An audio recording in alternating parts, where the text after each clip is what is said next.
नमस्कार दोस्तों, आप सभी के समक्ष एक छोटी सी कहानी प्रस्तुत करने जा रही हूँ। एक नगर में एक बड़े ही विद्वान राजा रहा करते थे। राजा वीर तो थे ही, परंतु कला, विज्ञान और साहित्य में उनकी बड़ी रुचि थी।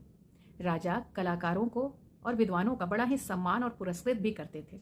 एक बार उसके नगर में एक पुतले बेचने वाला आया। उसके पास 3 पुतले थे।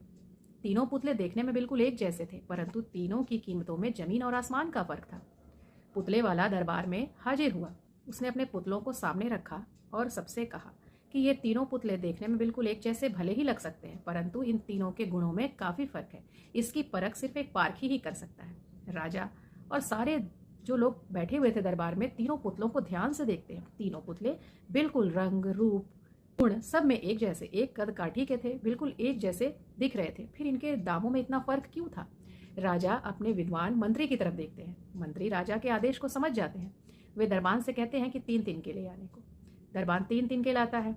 मंत्री पहला तिनका पहले पुतले के कानों में डालते हैं। पहले पुतले के कानों में डालते ही वो तिनका अंदर ही रह जाता है, फिर दिखाई नहीं देता।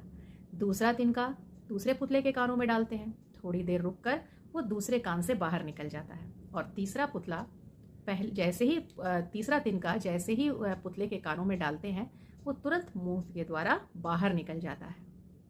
मंत्री समझ जाते हैं कि ये तीनों पुतले मात्र पुतले नहीं, बल्कि समाज में व्याप्त हम इंसानों के ही प्रतीक हैं, हमारे ही कैटेगरीज हैं। मंत्री ने राजा को बताया कि महाराज, ये पहला पुतला समाज में व्याप्त उन लोगों को दर्शाता है जो लोग बड़े ही गूढ़ होते हैं, समझदार होते हैं, जो शब्दों को सुनते हैं और उसे अपने ही अंदर रख लेते हैं। वे अपनी जिम्मेदारी समझते हैं, इसलिए बेकार की विभ्रांतियों को फैलाना वो पसंद नहीं करते। दूसरा पुतला समाज में ऐसे लोगों का प्रतीक है जो बातों को सुनते हैं और अपने अंदर कुछ रखना नहीं चाहते, इसलिए उसे बाहर निकाल देते हैं। इनका भी सम्मान सम्मानजनक होता है। और तीसरा पुतला उन लोगों का प्रतीक है जो समाज में किसी भी बातों को सुनते हैं और बिल्कुल भी शब्दों पर विचार किए बिना, अपनी जिम्मेदारी को समझे बिना उसे मुख के द्वारा इधर उधर प्रचार कर देते हैं।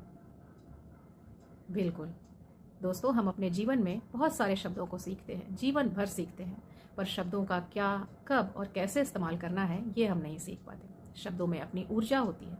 हम क्या बोलते हैं उसका परिवार पर, समाज पर, हमारे आसपास के लोगों पर असर पड़ता है। इसलिए इस ऊर्जावान शब्दों को सोच समझ कर खर्च करना चाहिए। शब्दों का इस्तेमाल हमारे परवरिश और हमारे व्यक्तित्व का भी आईना होता है। इसीलिए जब भी बोलें सोच विचार कर बोलें।